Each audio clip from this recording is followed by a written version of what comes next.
A D.C. police commander is under investigation for allegedly making changes to crime statistics in his district. And the police union accused the department of deliberately falsifying crime data. Oh, bloody hell, my blood is boiling from this story. DC police have been falsifying crime data, and the mainstream woke media has been reporting it as fact. Violent crime is actually down 26% from last year when it was at a 30-year low. Violent crime in Washington is actually falling dramatically. After a spike immediately following the pandemic, the violent crime rate in D.C. has been steadily going down ever since. Nothing but lies and deception from their lips. Violent crime appears to be falling because the DC police has deceptively recategorized violent crime. Police supervisors in the department are manipulating crime data to make it appear violent crime has fallen considerably when compared to last year. As of today, according to the DC Police website, crime is down 25%, a decrease the chairman of the police union calls preposterous. When our members respond to the scene of a felony offense where there is a victim reporting that a felony occurred, inevitably there will be a lieutenant or a captain that will show up on that scene and direct those members to take a report for a lesser offense. So instead of taking a report for a shooting or a stabbing or a carjacking, they will order that officer to take a report for a theft or an injured person to the hospital or a felony assault, which is not the same type of classification. They are literally intentionally not reporting violent crimes, and for some reason, a felony assault isn't considered a violent crime. The reason they misreport crime is so their Democrats can keep getting elected in this city of corruption. If the public knew just how bad the crime stats were getting, they'd have a much harder time winning elections, and they sure as hell wouldn't be complaining about Trump federalizing the DC police. Greg Pemberton says the police department's command staff is focusing on two categories in order to get the numbers to fall. They are armed with a dangerous weapon, an injured person to the hospital.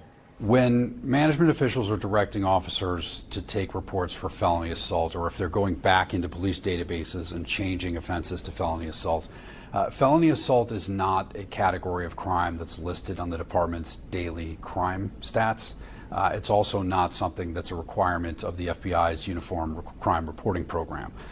So by changing criminal offenses from, for example, ADW bat or ADW gun to felony assault, that would avoid both the MPD and the FBI from reporting that as a Part 1 or a felony offense. Misreporting crime should be a felony offense itself. This is corruption to its very core, and these people need to be held accountable for their actions. Enough is enough already. Pemberton says the union has been gathering evidence for some time now by looking at reports and talking with officers all over the city.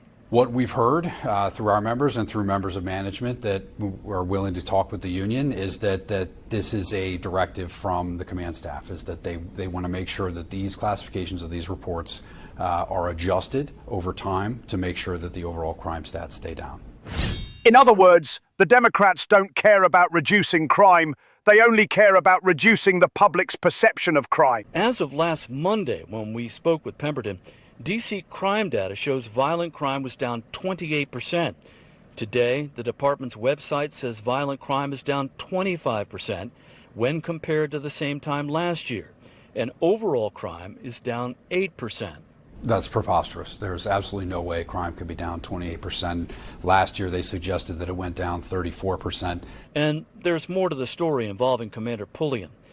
In April, his wife, Captain Rachel Pulliam, was transferred by Chief Pamela Smith from the Youth Division to Midnights in the 7th District.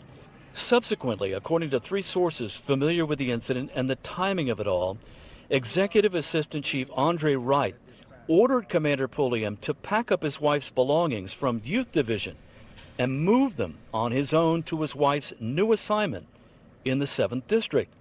Sources familiar with the complaint say Commander Pulliam viewed the order as retaliation. 5 law enforcement sources tell News 4 about a week later, Commander Pulliam's police powers were revoked. Now, Chief Smith declined an on-camera interview, but tells News 4 she cannot comment on an ongoing investigation. And as for the claims made by the union, Chief Smith released this statement. It says, "The Metropolitan Police Department is committed to upholding the trust and the confidence of the public. Any irregularity in crime data brought to my attention will be addressed immediately. I do not condone any official reclassifying criminal offenses outside the guidelines set in the MPD policy. Any allegation of this behavior will be dealt with through our internal processes, which will ensure those members are held accountable." This is absolutely ridiculous. How are we supposed to trust the same department that falsified crime data with holding themselves accountable? This needs to be dealt with by a non-biased third party, and the truth needs to be fully revealed. These falsified statistics are currently being used by the leftist media to divide our country, and I won't stand for it.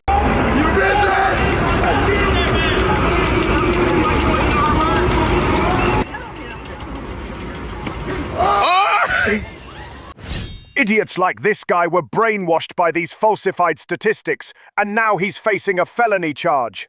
The funny part is, this guy probably lives in the suburbs, away from the dangerous parts of the city, and probably lives in a gated community. He complains about Trump online and doesn't have the slightest clue what actual DC residents deal with on a daily basis. Crime is out of control. Oh! Oh!